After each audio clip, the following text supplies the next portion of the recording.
নমস্কার বন্ধুরা, পাপিয়াস কুকিং আর্টে আপনাদের সবাইকে স্বাগত জানিয়ে আজ একটা নতুন রেসিপি শুরু করছি। আজকে আমি বানাবো চালতার চাটনি, আর সেটা কীভাবে বানাবো আপনাদের দেখাবো। এখন তো চালতা প্রচুর বাজারে পাওয়া যাচ্ছে, একবার বানিয়ে এইভাবে খাবে, খুবই ভালো লাগবে। প্রথমে ডান্ডিটা কেটে বাদ দিয়ে দেবো আর চালতাটাকে আগে কেটে নেব।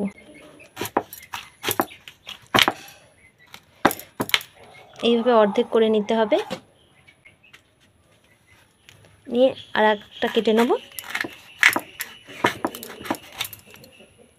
এইভাবে কেটে নিলে কিন্তু খুব সুন্দরভাবে কাটা হয়ে যায় সহজে। এইভাবে কেটে ভেতরে যে বীজটা আছে এটাকে আগে বাদ দিয়ে দেবো।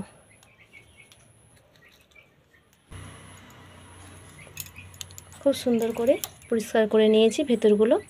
এখন চালতার এই পেছনে যে সবুজ অংশটা আছে আলুর খোসার মতন কেটে বাদ দিয়ে দেবো।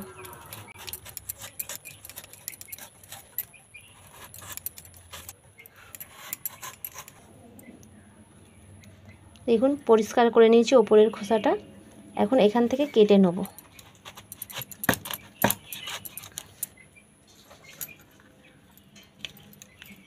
এই যে একটা ছাড়িয়ে নিয়েছি, বাকি খোসাগুলো দেখুন পরপর ছেড়ে যাচ্ছে। এইভাবে বোকার কাছে কেটে নিলেই সব খোসাগুলো ছেড়ে যাবে। এইভাবে খোসাগুলো ছাড়িয়ে নেব, পরের খোসাটাও দেখুন এইভাবে সব পরিষ্কার করে নেব, আর ভেতরটা কাটার দরকার নেই।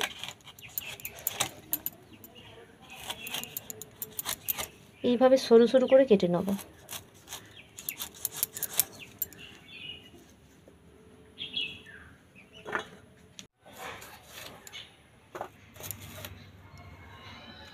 দেখুন কতগুলো হয়ে গেছে কাটা। কেটে রাখা চালতার টুকরোগুলো একটু থেতো করে নেব।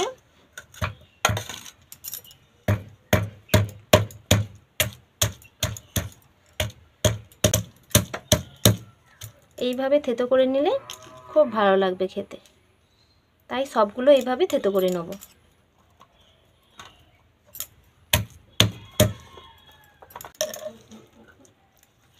সব চালতা থেতো করা হয়ে গেছে,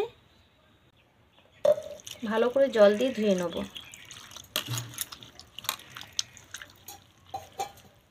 এরকম করে দুবার তিনবার ধুয়ে নেবেন, তাহলেই হবে।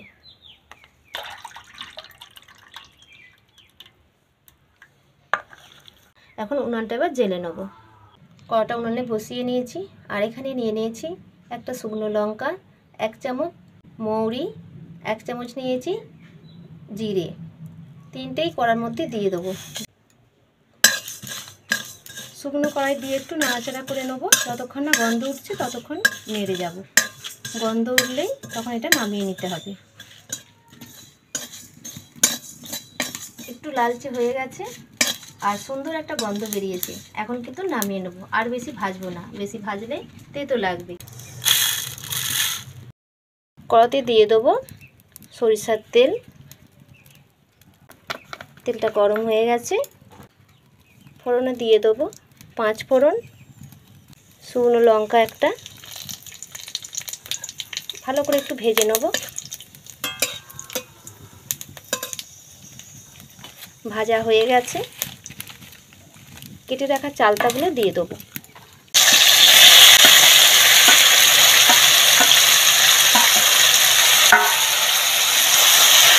চালতাগুলো দিয়ে নাড়াচাড়া করে নেব।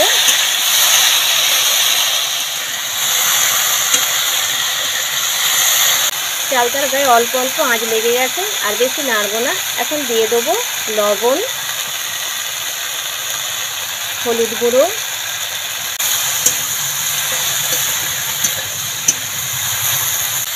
খুব সুন্দর করে নেড়ে নিয়েছি। এখন দিয়ে দেবো জল। চালতাগুলো সেদ্ধ হোক, তার ফাঁকখানে যে মশলাটা ভেজে রেখেছিলাম মশলাটা গুঁড়ো করে নেব।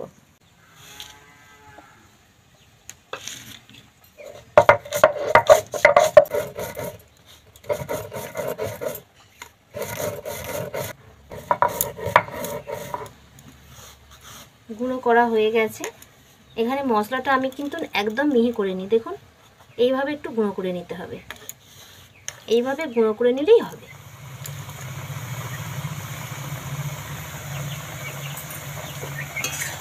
দেখুন বন্ধুরা, চালতাটা কিন্তু অনেকটা সেদ্ধ হয়ে গেছে, আর একটু বাকি আছে।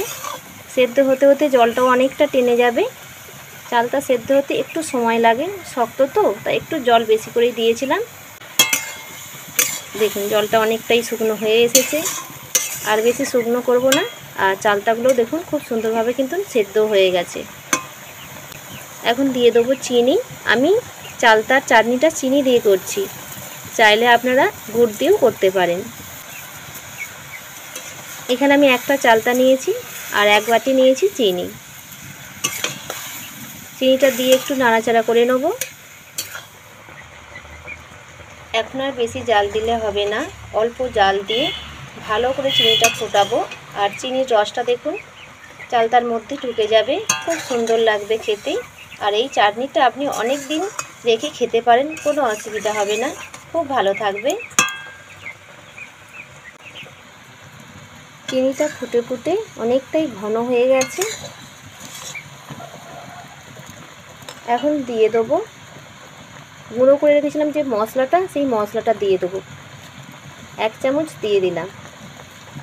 এই মশলাটা দিলে চাটনির স্বাদ একদম অন্যরকম হয়ে যাবে। একবার এইভাবে বানিয়ে খাবেন আর এই গুঁড়ো মশলাটা দেবেন, খুব সুন্দর লাগবে। 1 মিনিটের মতন মশলাটা দেওয়ার পর আমি ফুটিয়ে নিয়েছি। এখন আর বেশি ফোটাবো না, এখন এটা নামিয়ে নেব।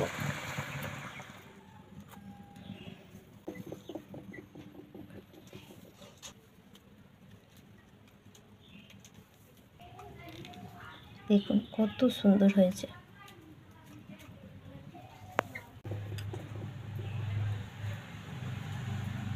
এই রেসিপিটা যদি আপনাদের ভালো লেগে থাকে লাইক করে দেবেন, সবার সঙ্গে শেয়ার করে দেবেন। আমার চ্যানেলে যদি নতুন বন্ধু হয়ে থাকেন সাবস্ক্রাইব করে আমার চ্যানেলটিকে এগিয়ে নিয়ে যাবেন। আজকের মতন এখানেই শেষ করলাম। আবার নতুন রেসিপি নিয়ে চলে আসবো আপনাদের সামনে। আপনারা সবাই ভালো থাকবেন, সুস্থ থাকবেন। নমস্কার।